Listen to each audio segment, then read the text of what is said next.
하나님 말씀을 함께 보도록 하겠습니다. 사도행전이에요. 우리 11장 19절에서 26절까지를 우리 지난주에 읽었던 동일한 본문의 말씀인데요. 우리 함께 교독으로 하나님 말씀을 보겠습니다. 우리 함께 읽도록 하겠습니다. 스데반에게 가해진 박해 때문에 흩어진 사람들이 페니키아와 키프로스와 안디옥까지 가서 유대 사람들에게만 말씀을 전하였다. 그런데 그들 가운데 키프로스 사람과 구레네 사람 몇이 있었는데 그들은 안디옥에 이르러서 그리스 사람들에게도 말을 하여 주 예수를 전하였다. 주님의 손이 그들과 함께 하시니 수많은 사람이 믿고 주님께로 돌아왔다. 예루살렘 교회가 이 소식을 듣고서 바나바를 안디옥으로 보냈다. 바나바가 가서 하나님의 은혜가 내린 것을 보고 기뻐하였고 모든 사람에게 굳센 마음으로 주님을 의지하라고 권하였다. 바나바는 착한 사람이요 성령과 믿음이 충만한 사람이었다. 그래서 많은 사람이 주님께로 나아왔다. 바나바는 사울을 찾으려고 다소로 가서 그를 만나 안디옥으로 데리고 왔다. 두 사람은 1년 동안 줄곧 거기에 머물면서 교회에서 모임을 가지고 많은 사람을 가르쳤다. 제자들은 안디옥에서 처음으로 그리스도인이라고 불렸다. 네, 깨어있는 소수라는 제목으로 우리 12월 첫 주 하나님의 선교 교회 6번째 말씀을 함께 나누도록 하겠습니다. 네, 12월이에요.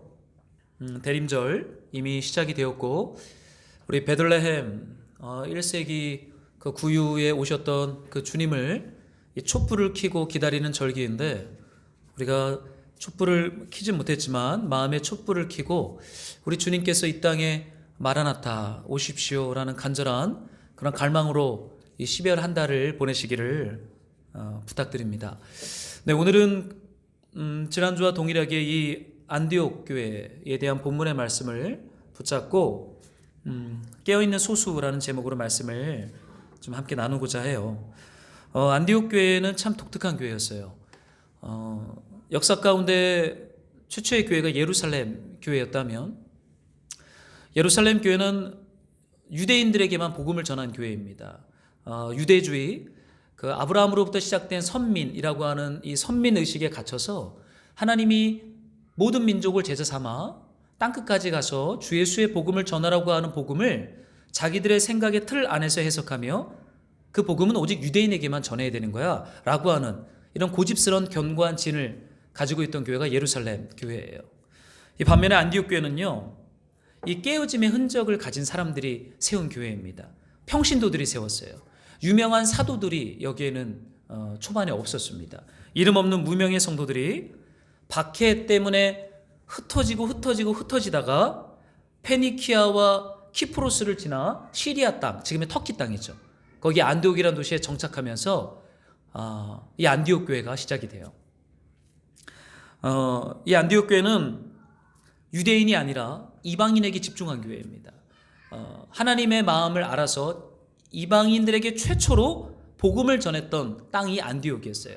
오늘 본문의 말씀이 나오죠. 그들 가운데 키프로스 사람과 구레네 사람 몇이 안디옥에 도착해서 그리스 사람들에게도 말을 하여 주 예수님을 전하였다. 이게 아무 감동이 없이 쓰여진 구절처럼 보이지만요, 이 구절이 성취됐던 역사의 현장에서는요, 인류 최초로 교회된 사람들이 이방인에게 복음을 전했던 굉장한 역사적 전환의 현장이 바로 이 사도행전 11장 20절의 말씀이에요. 이 구브로 구레네 이 몇 사람에 대해서 오늘은 좀 하나님 말씀을 묵상하면서 오늘을 살아가는 우리에게 주시는 주의 음성을 듣기를 원합니다.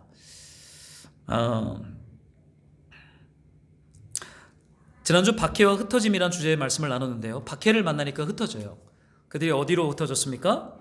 오늘 본문의 말씀을 봤더니 두로와 시돈 바닷가 근처의 페니키아 지역으로 흩어집니다. 또한 예루살렘 서쪽 바다에 위치한 섬 구브로 키프로스라고 하는 섬으로 그들이 흩어집니다. 또한 한 부류는 지금의 터키 땅인 시리아 안디옥이라고 하는 도시에 그들이 흩어져서 도착해요. 박해를 만나면 흩어져요. 여러분, 사람은요 원래 구심력이 강한 존재입니다. 익숙한 걸 좋아해요. 낯선 것을 즐기고 좋아하는 사람은 한 1% 이내지 않겠어요? 모험적이고 개척적이고 낯선 환경을 즐기는 사람들 있는지 모르겠어요. 사람은요 세월이 지나고 나이가 들면 들수록 익숙한 것을 편안히 합니다. 만났던 사람, 편한 장소, 편한 공간, 익숙한 환경 안에 있을 때 안정감을 느껴요. 여러분은 어떠세요? 낯선 곳에 갈 때 이 에너지와 도전 정신과 이 막 그런 개척 정신이 살아납니까? 나이가 들면 들수록 그 약해지는 것 같아요. 이게 우리 인간의 특징입니다. 그래서 사람은 흩어지지 않아요. 익숙한 곳이 편해요. 그런데 사도행전에선 유대인 예루살렘 교회 공동체 안에 지내는 게 너무 좋고 편하니까 하나님의 말씀은 이방인에게 가라는데 그 말씀을 자의적으로 해석하죠. 그 이방인은 아직 예수를 믿지 않는 유대인들이야. 자의적 해석입니다.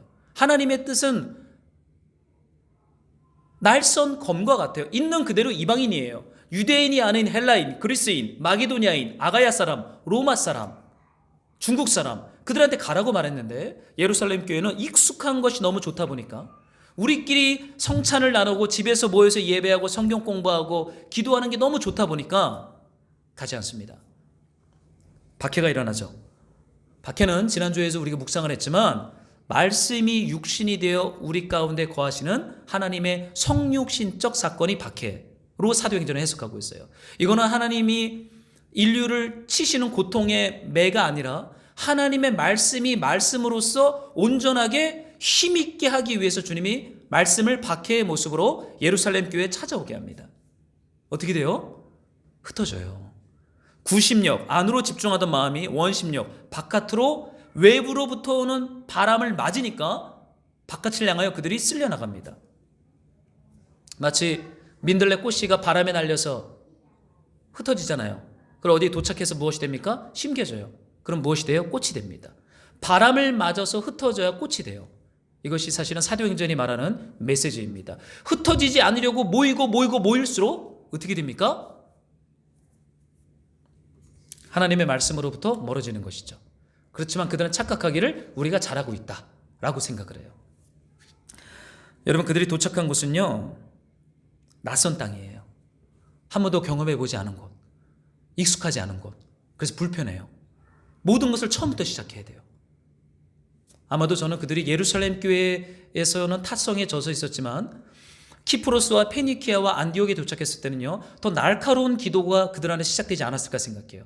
낯서니까, 위험하니까 주님을 붙잡는 거예요. 믿음이 살아납니다. 하나님 나라의 관점에서 볼 때 그것은 부흥이에요. 리바이벌, 살아나는 것입니다.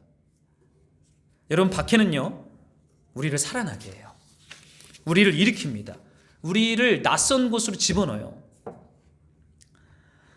여러분 어때요? 그들이 낯선 땅에 도착합니다. 인간적이고 예루살렘 교회의 관점으로 볼 때는 이거는 약간 교세가 약해지는 거예요. 실패처럼 느껴져요. 고난처럼 느껴져요. 왜 내 계획대로 되지 않는 거야? 분노하게 돼요. 그러나 이들이 안디옥에 도착했을 때 하나님은 하늘에서요 하나님 기뻐하시고 천군천사가 박수를 치면서 하나님의 뜻이 성취되었다. 하나님의 말씀이 언약이 이루어졌다. 아브라함의 언약이 성취되었다라고 저는 온 천군과 천사와 하나님이 기뻐서 한박 웃음을 치며 드디어 될 것이 됐다라고 저는 기뻐했을 거라고 상상해 봅니다. 물론 그 현장에 있는 사람들 얼굴이 찡그렸겠죠. 여기 뭐야? 왜 우리가 여기까지 온 거야? 너무 낯설고 위험하고 불편합니다. 여러분 기억하십시오. 우리에게 익숙하고 편한 것이 반드시 축복은 아니에요. 우리는 나한테 편하고 내가 소망하고 내가 원하는 것이 될 때 이걸 하나님의 축복으로 생각을 하잖아요. 때로는 나에게 불편하고 낯선 환경은 재앙으로 해석을 합니다. 이거 재앙이네. 이거 아니야. 이렇게 해석을 합니다. 근데 여러분 중요한 것은 하나님의 뜻, 하나님의 말씀이 내 안에 우리의 삶에 우리의 일상과 우리의 환경 안에 성취되고 있는가? 이 질문 앞에서 우리가 하나님의 뜻대로 되고 있다라고 말한다면 거기가 익숙하든 편하든 아니면 낯설고 불편하든 그건 중요하지 않아요. 우리의 느낌과 우리의 해석은 중요하지 않아요. 하나님의 뜻이 이루어지고 있다면 그건 축복입니다. 그렇잖아요. 우리가 꼭 세상이 말하는 성공주의, 아주 이렇게 아름다운 결과로만 하나님의 축복을 해석한다면 그거 굳이 우리가 예수님을 왜 믿습니까? 예수 믿지 않아도 내 원하는 대로 되면 사람들은 복받았다고 얘기하는데 그걸 끄집어 와서 예수님 믿는 것까지 연결시킨다면 그건 참 안타까운 것이죠. 여러분 혹시 낯선 공간에 들어가셨습니까? 거기가 불편합니까? 거기에 오래 있으면 분노가 생깁니까? 질문하셔야 돼요. 하나님, 왜 이곳에 저를 두셨습니까? 왜 흩날리는 바람에 민들레 호씨가 날려서 여기에 내가 왜 심겨진 것입니까? 우연입니까? 거기엔 분명한 하나님의 목적이 있어요. 하나님의 계획이 있어요. 그거를 질문했던 사람들이 안디옥에 도착했던 구브로 구론의 몇 사람이에요. 하나님 왜 안디옥에 우리가 온 것입니까? 그 좋은 예루살렘, 그 성령과 말씀으로 충만했던 예루살렘 교회를 떠나서 이 낯선 이방인들을 우글우글대는 짐승 같은 저 사람들이 사는 이 낯선 세계 속에 저를 왜 갖다 놓으셨습니까? 질문하셔야 돼요. 그들은 질문했던 사람들입니다.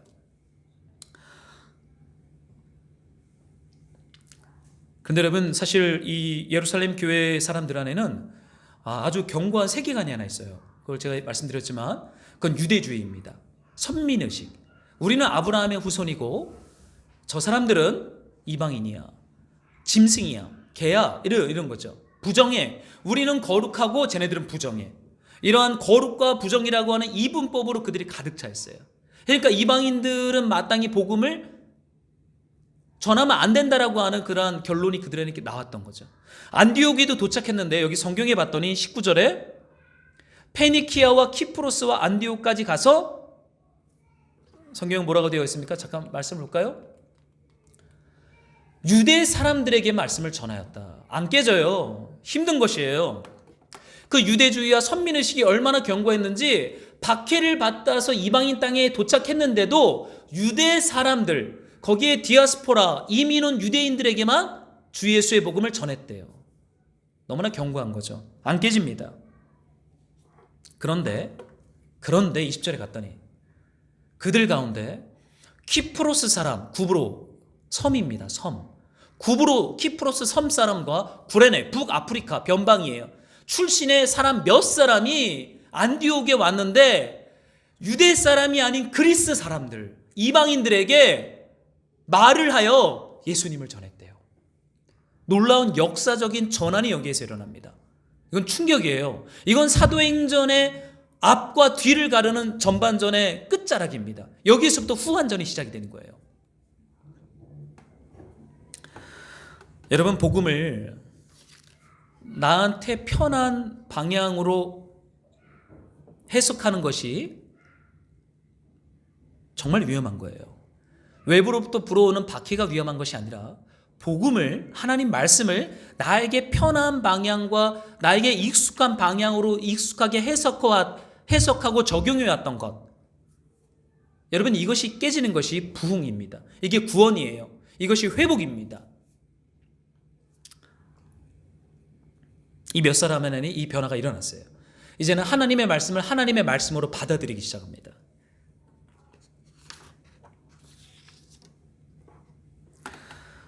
저는 좀 묵상해 봐요.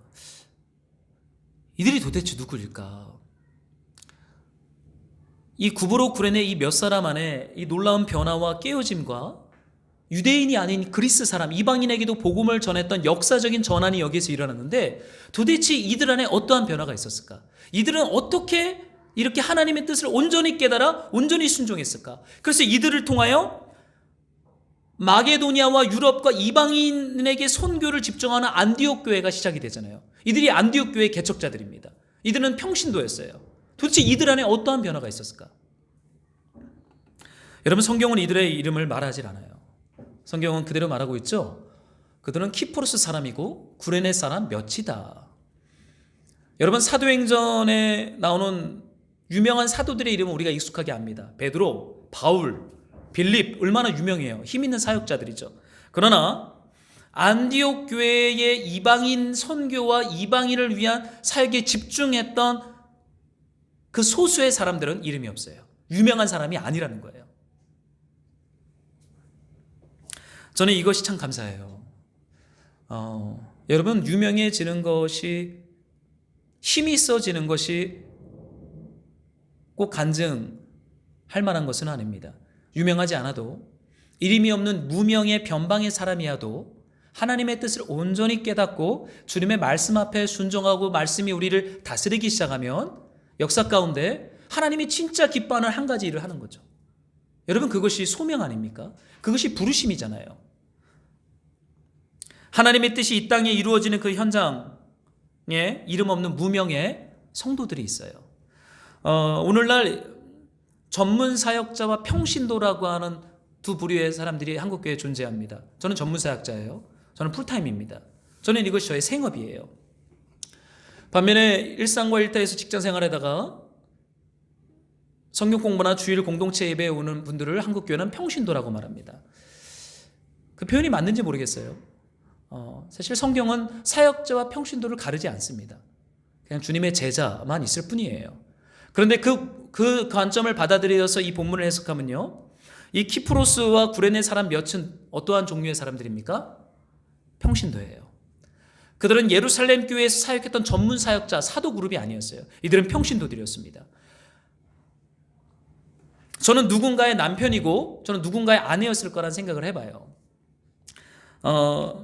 여러분 상상해 보세요. 박해를 피해서 안디옥에 도착을 했어요. 아내가 있었겠죠. 남편이 있었겠죠. 애들도, 자식들도 있었을 것 같아요. 그럼 가장 시급한 것이 무엇입니까? 여러분이 그런 낯선 땅에 들어가면 여러분은 가장 먼저 무엇을 여러분 하겠어요? 교회를 개척하겠습니까? 그 믿음이 정말 좋은 거예요. 먹고 살아야죠. 먹고 사는 걸 찾아야죠. 저는 아마 이들이요, 낯선 나라에서 생존을 위해 안디옥, 그리스 사람들이 운영하는 가게에서 아마 저는 일했을 거란 생각이 들어요. 저는 그들이 문이 열리는 대로 자식들을 위해서 무언가를 했을 거란 생각이 들어요. 자신들의 정체를 드러내지 않죠. 그냥 일하기 시작합니다. 무명의 평범한 한 시민으로, 일터의 직원으로 그들이 살아갑니다. 그런데 어떻게 복음이 전해졌겠어요? 직장 상사 혹은 가게의 사장이 볼 때, 저 친구 굉장히 열심히네, 성실하네, 의문이 드는 것이죠. 자네 어디 출신인가? 이름이 뭔가? 관계가 시작이 됩니다. 모두가 냉정한 먹고 먹히는 정글의 세계에서 함께 일하는 동료를 배려하고 친절함을 베풀었겠죠. 그 배려를 받는 사람이 물었을 거예요. 어디서 왔어요? 우리 집에 밥 한번 먹으러 오세요. 아마도 안디옥에서 자신의 가정을 열어서 그들과 식사를 했을 것입니다. 그리고 주고받는 대화 속에서 말을 하여 그리스 사람에게 주 예수를 전하였다 라까지 귀결되었던 것이죠. 여러분, 그들은 무명이었어요. 그들은 평신도였어요. 그들은 평범했어요. 특별한 여기에 성령의 역사가 일어났다는 말은 없어요. 그들은 삶을 살아냈어요. 그러나 때가 참에 말을 하여 주 예수를 전합니다. 평범한 평신도를 통해 안디옥 교회가 세워집니다. 근데 그들이 안디옥에 도착해서 어떻게 살았을까요? 여기 성경을 보십시오. 키프로스 사람과 구레네 사람 몇이다라고 말해요. 안디옥에서 그들은요, 몇 사람, 몇 가정이 공동체로 안디옥에서 예루살렘 교회에서 흩어진 그들이 공동체로 저는 살았을 거라 생각해요. 낯선 먹고 먹히는 그 정글의 세계 속에서 이 구브로 구레네 출신의 몇 사람, 몇 가정이 안디옥에서 공동체, 가족 공동체로 사는 것이죠. 아마도 그들을 가르쳐주는 목회자도 없었을 거예요. 예배당도 없었을 거예요. 그러나 그들은 그곳에서 함께 서로의 이름을 부르고 식사 애찬을 하고 하나님의 율법을 묵상하면서 하나님을 사랑하는 삶을 저는 그들이 계속 살았을 거라 저는 생각합니다.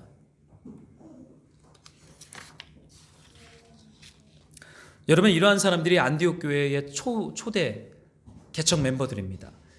우리가 좀 힘이 있고 유명하고 영향력이 있는 존재가 될 때 하나님의 일을 할 수 있다고 생각합니다. 여러분, 사도행전은 그런 거 말하지 않아요. 바람에 흩날려서 민들레 호실처럼 바람에 날려 뿌려진 그곳에서 뿌리를 내리고 그냥 살아가는 거예요. 그러나 방향은 무엇입니까? 하나님의 뜻을 깨달아 주 예수를 전하였죠. 이게 안디옥 교회 개척의 일상이고 처음 모습이었어요. 근데 저는 질문을 좀 하게 돼요. 어떻게 그들은 그 편견이 깨졌을까? 안디옥에 온 사람들 중에도 유대인에게만 복음을 전하는 사람들이 주류였거든요. 이 키프로스 구레네 사람 몇은 소수예요. 근데 이 소수가 유대주의 선민의식이라고 하는 그 강력한 편견이 깨져버렸어요. 여러분 기억하십시오. 이 깨어짐의 흔적을 가진 사람이 하나님의 뜻을 깨닫고 하나님의 그 주신 소명을 따라 보냄받은 곳에서 주님의 나라와 주님의 몸된 교회를 조용하게 흘려보내는 삶을 살아요. 저는 우리가 뭘 자랑해야 될까? 여러분, 저는 오랜 시간 제가 자라왔던 교회와 신앙생활의 분위기는 눈에 보일 만한 가시적인 결과를 드러내는 것을 성공이라 말하는 간증 문화에 저는 익숙해져 있어요. 어떤 사역자가 설교할 때 우리에게 도전이 되는 메시지는 뭐냐면 척박한 곳에 가서 믿음으로 살았는데 가시적인 눈에 보이는 결과가 드러날 때 많은 사람들이 그 메시지에 귀 기울이고 박수를 치고 도전을 받습니다. 그 눈에 보이는 결과, 이것이 복이고 이것이 간증할 만한 자랑이 되는 시대 속에서 우리는 신앙생활을 해왔어요. 그런데 여러분 한번 보십시오. 이 구브로 구레네 몇 사람이 최초로 그리스 이방인에게 복음을 전했어요. 이거는 정말 자랑할 만한 사건입니다. 이건 역사 가운데 하나님도 기뻐했고 온 땅의 교회들도 기뻐했고 많은 교회들이 안디옥 교회를 본받고 있어요. 굉장한 사건이에요. 그러나 이전에 무엇이 있었어요? 깨어짐이 있었어요. 편견이 깨지고 하나님의 말씀과 뜻 앞에서 이 오랜 선민의식과 유대주의라는 것이 와장창 깨지는 깨어짐의 흔적을 가지고 있던 사람들이 이 소수 몇 사람이었어요. 이 깨어짐의 흔적이야말로 우리가 자랑해야 할 내용이에요. 여러분 깨어지지 않고요 가시적인 결과를 낼 수 있어요. 정말입니다. 깨어졌는데 가시적인 결과가 안 나올 수도 있어요. 이 결과와 열매와 내용이 중요한 게 아니라 본질은 하나님의 뜻과 말씀 앞에서 내 안에 있는 견고한 것들이 깨지는 흔적이 있는 것이 성경 사도행전은 진짜 자랑할 만한 것이다. 이것이 복음이다. 구원이다. 부흥이다. 라고 말하고 있죠. 사랑하는 성도 여러분, 매일매일 하나님의 말씀 앞에서 내가 고집스럽게 옳다라고 말하는 것들이 깨어지고 조종을 받고 이걸 회심이라고 말하잖아요. 그렇게 주님께로 돌아가는 것이요. 여러분 이걸 자랑해야 돼요. 그것이 작은 사건일 수 있고 때로는 큰 사건일 수 있는데요. 중요한 것은 우리가 하나님의 말씀의 통치를 받아 날마다 깨어짐의 여정, 깨어짐의 흔적, 금이간 그릇처럼 주님 앞에 드려지는 여러분 이것이야말로 진짜 간증하고 자랑할 만한 사건들입니다. 이들이 어떻게 깨졌을까요? 사도행전에 보면요 안디옥 교회에 대한 설명이 한 군데 더 나옵니다. 사도행전 13장인데요 우리 같이 좀 읽어봅시다. 사도행전 13장 1절을 우리 한 목소리로 읽어보겠습니다. 시작. 안디옥 교회의 예언자들과 그들은 바나바와 니게르라고 하는 시몬과 구레네 사람 루기오와 헤롯과 더불어 어릴 때부터 함께 자란 마네안과 사울이다. 그들이 주님께 예배하며 금식하고 있을 때 성령이 그들에게 말씀하셨다. 너희는 나를 위해서 바나바와 사울을 따로 세워라. 내가 그들에게 맡기려 하는 일이 있다. 네, 여기까지만요. 여러분 안디옥 교회의 모습입니다. 시간이 좀 지난 것 같아요. 이 구브로 구레네 사람들 평신도들에 의하여 그리스 이방인들에게 복음이 전해지면서 작은 교회가 시작돼요. 그리고 시간이 얼마 지나서 그 교회의 5명의 지도자가 세워집니다. 거기에는 여러분이 잘 아는 바울, 바나바가 그 교회 지도자로 와요. 그런데 이 교회가 가지고 있던 삶의 방식들이 있어요. 그것이 무엇입니까? 예배. 그들이 주님께 예배했고 금식을 했다.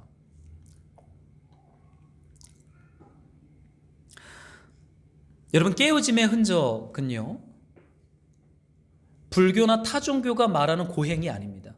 내가 나 자신을 쳐서 복종시키는 그런 고행을 말하는 게 아니에요. 깨어짐은 예배의 열매일 뿐입니다. 내가 금식해야지, 내가 말씀을 많이 읽고 순종해야지. 그거 해보세요. 순종이 됩니까? 안 돼요. 전 안 되더라고요. 근데 저 사람을 사랑해 봐야지. 조금만 마음에 안 드는 게 들면요, 불편해요. 표현은 안 하지만 마음에서 선을 긋습니다. 이게 우리의 현실이에요. 여러분, 이 깨어짐의 흔적은요, 예배의 열매입니다. 여러분, 안디옥 사람들, 그들은 예배를 기뻐하는, 좋아하는 사람들이었어요. 그들은 날마다 예배했어요. 그들은 주님을 섬기고 주님께 예배하는 것을 되게 좋아했어요. 아마 직장에서 일도 했겠죠. 일하면서도 그들은 틈틈이 예배했을 거예요. 어쩌면 노동이 예배가 되는 경지까지 갔을지도 몰라요. 중요한 건 그들은 예배를 기뻐했어요. 그러니까 안디옥 교회는 주기적으로 모여서 예배하는 문화가 안디옥 공동체 안에 있었어요. 여러분, 교회는요, 예배 공동체입니다. 예배를 좋아하셔야 돼요. 예배를 기뻐하시고 재밌어야 돼요. 예배는 놀이예요. 우리는 예배를 종교 의식으로 생각하는데 아니에요. 예배는 놀이입니다. 하나님이 온 땅을 창조할 때 그 사건을 우리는 예배라고 표현하는데 하나님은 노셨어요. 재미나게. 야, 저거 좋다. 물고기가 바다에서 노네? 좋다. 토부. 하나님은 기뻐했고 웃었고 성부, 성자, 성령이 춤을 추면서 함께 놀았던 사건이 창조 사건이에요. 그게 예배 사건이에요. 그래서 하나님 인간을 만들고 같이 놀자라고 부른 것이 무엇입니까? 인간의 창조였고 그것이 노동이었고 그게 예배로 표현되었어요. 창세기에 보면 노동과 예배는 같은 어원이에요. 워십과 노동은 같은 단어였어요. 그래서 한때 가톨릭의 수도원에서 노동이 기도요, 기도가 노동이라고 하는 성 베네딕토 수도원의 그 모토가 거기에서 나왔던 것이죠. 여러분, 예배는 놀이예요. 재밌게 예배하셔야 돼요.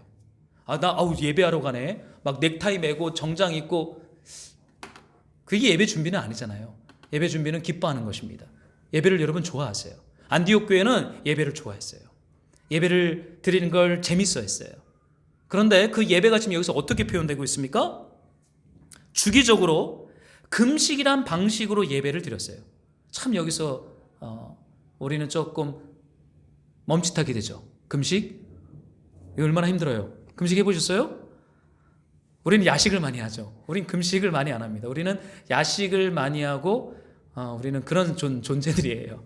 야식적 존재. 이제 금식적 존재는 안디옥 사람들이고. 여러분, 금식은 굶는 것입니다. 이거는 우리의 본능과 충돌하는 것이에요. 우리의 본능은 무엇입니까? 채우는 것에 익숙해요. 우리는 우리 안에 무언가를 채우는 것을 좋아합니다. 여기에 채워지는 것. 그리고는 살쪘다고 또 이렇게 불평해요. 그 참 이상해요. 맛있는 거 먹는 건 좋아하는데 살쪘다고 불평해요. 그러나 우리 인간은 무언가가 채워질 때 희락과 희열을 느껴요.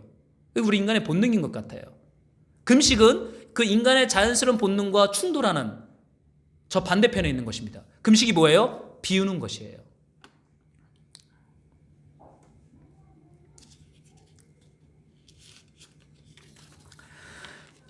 저는 안디옥 사람들은요, 예배를 어떻게 정의했습니까? 예배는 안디옥 사람들이 예배가 무엇이냐라고 시험을 쳤을 때 예배가 무엇입니까?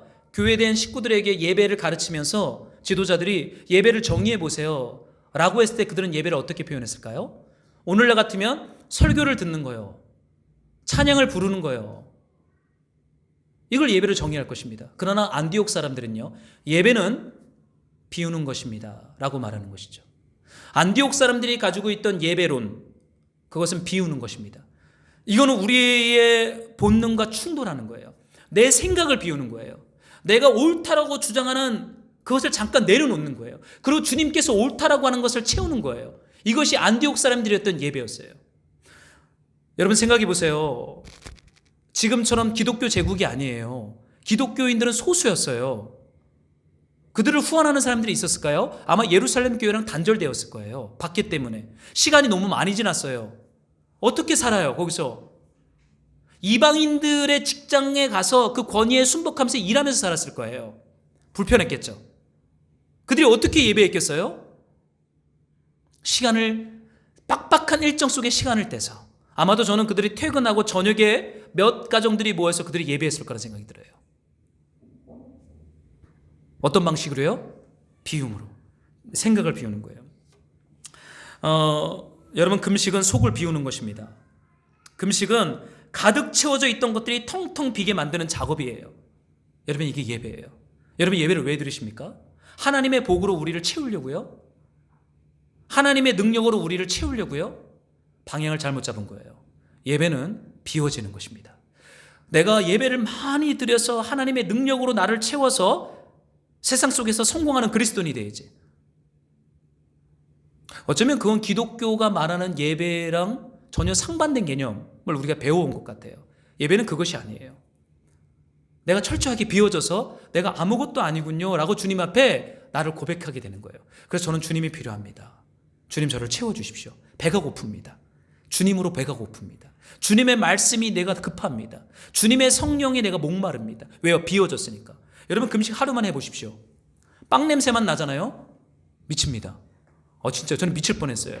저는 한 끼 하루를 금식하고 매점을 지나가는데 컵라면 냄새가 나는데요. 죄송합니다. 그냥 들어가서 금식을 깨고 사 먹었어요. 제가 3일 금식했는데 실패했어요. 하루 금식하고 컵라면 냄새를 맡으니까 못 참겠더라고요. 수련회 때 저는 2박 3일 금식을 결정하고 수련회 들어갔는데 다른 교회 애들이 매점 앞에서 컵라면 먹는 거예요. 에라 모르겠다. 주님이 나를 사랑하시니 그냥 컵라면 먹었어요. 이게 우리 인간의 본능입니다.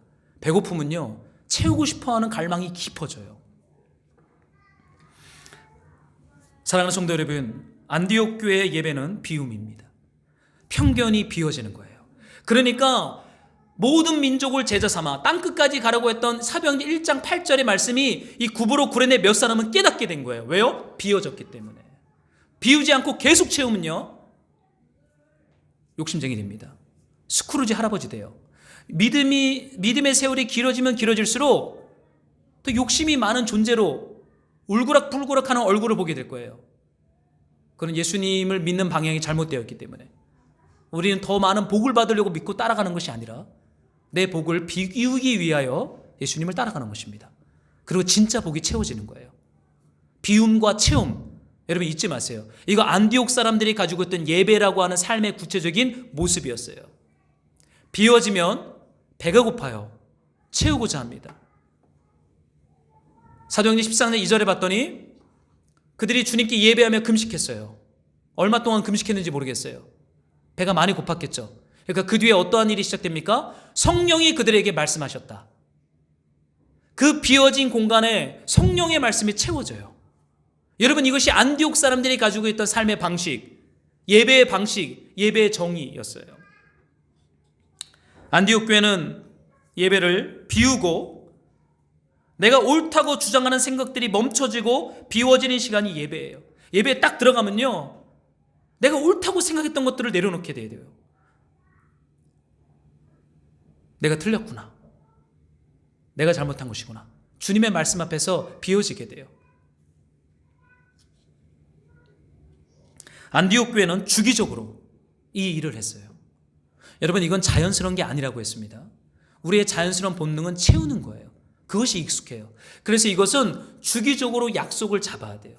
그래서 기독교 초기 교회는 일주일의 첫날을 예배를 모이자라고 약속한 거예요.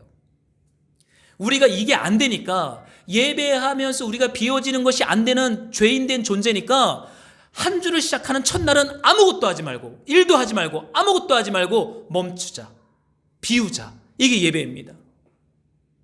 안식일이기 때문에 예배하는 것이 아니라 우리가 하나님으로 채워지기 위해서 예배하는 것이에요. 그래서 우리는 주기적으로 멈추고 비우는 시간이 우리에게 필요해요. 여러분, 그날이 언제입니까? 무슨 요일이세요? 어떤 시간이에요? 여러분의 하루 중에 그런 시간이 있습니까? 그것이 없다면 여러분의 자연스러운 본능이 여러분을 통제하고 다스릴 거예요.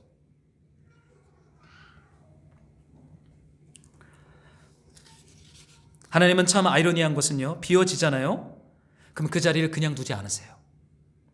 여러분, 창조의 사건이 있을 때 기억하십니까? 태초에 하나님이 천지를 창조하시니라 땅은 혼돈하고 공허하며 흑암이 깊음이 있고 공허했다. 비어있다라는 거예요. 텅 비었다.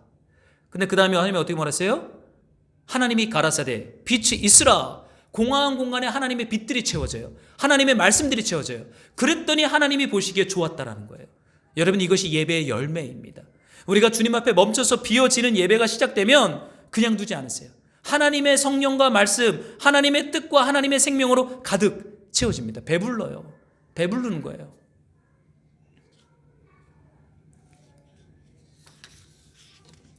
저는 이것이 구브로 구레네 몇 사람의 삶의 방식이었다고 생각해요. 여러분, 세상을 향한 하나님의 역사를 동참하고 일으키는 사람은 다수가 아니었어요. 그 유명했던 예루살렘 교회가 아니었어요. 그 능력 많은 사도들이 아니었어요. 구브로, 구레네 몇 사람인 평신도들이었어요. 그러나 그들이 가지고 있던 건 뭐였어요? 예배와 비움과 채움으로 표현되어졌던 예배입니다. 금식이에요. 식사를 금식하는 것이 금식이 아니라 예배 가운데 내가 비워지는 사건이 금식입니다. 아무리 금식을 해도요, 40일 금식을 했어요. 근데 40일 금식이 끝났는데 어떻게 돼요? 더 욕망의 사람이 될 수 있어요. 왜냐면 내가 이 40일 금식을 해서 내 능력을 받아야지.